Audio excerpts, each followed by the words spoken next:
Representative Chris Smith shines spotlight on Communist China's live organ harvesting. Commentary. Communist China is producing a real horror show.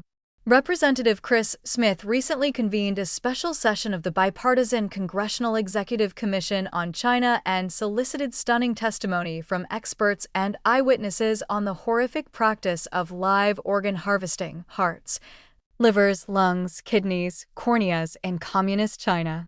The unlucky cohort of living donors, men and women murdered for their body parts, is comprised of various dissidents as well as politically persecuted ethnic and religious minorities.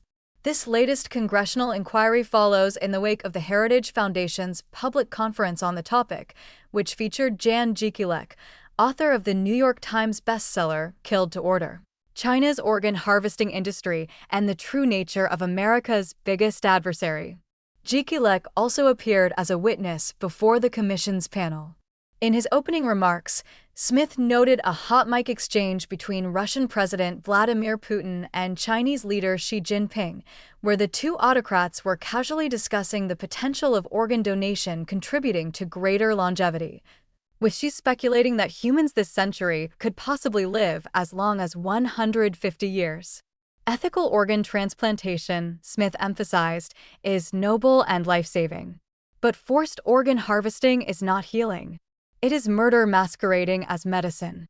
This horrific practice, notes Smith, is a logical consequence of the Orwellian assumptions underlying communism, a system where human beings are reduced to commodities and the state controls the body as well as the mind.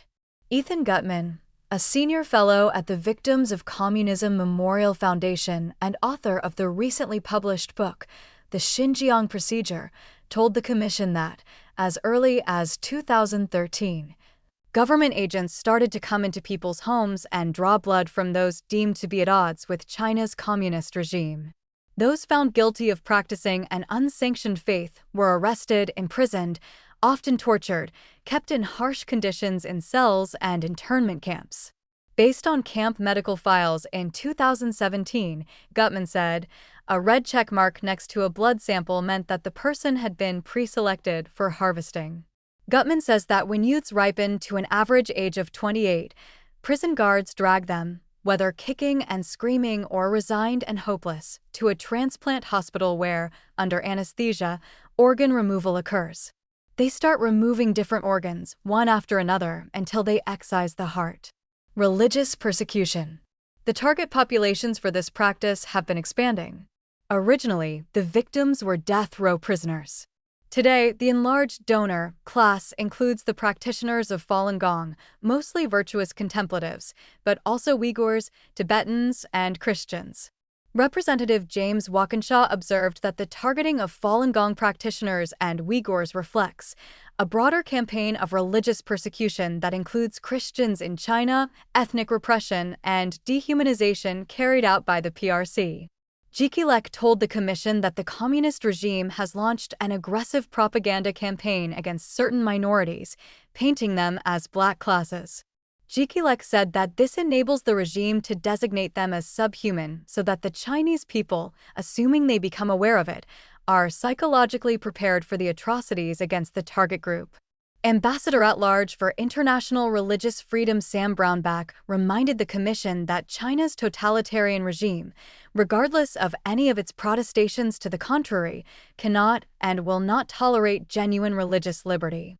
For the communist regime, religious liberty is the equivalent of kryptonite, and they fear such liberty more than they fear our aircraft carriers or nuclear weapons.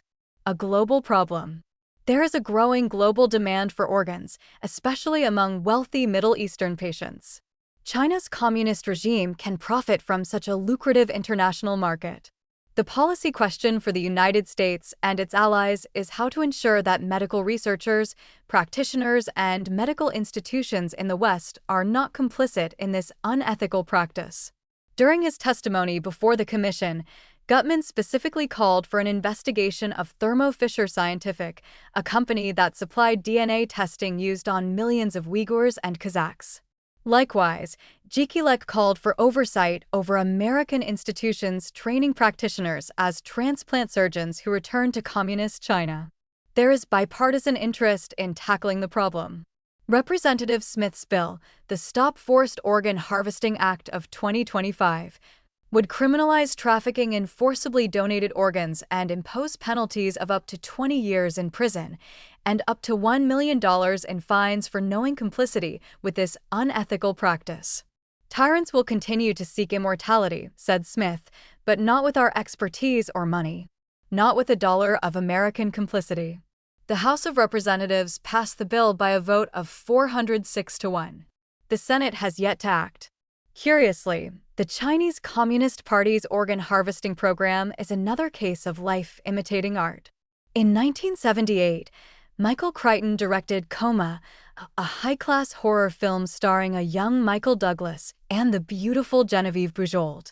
Bujold's character, a young surgeon, discovers that hospital patients are being induced into a coma and their bodies are being transported to a remote location for live organ harvesting.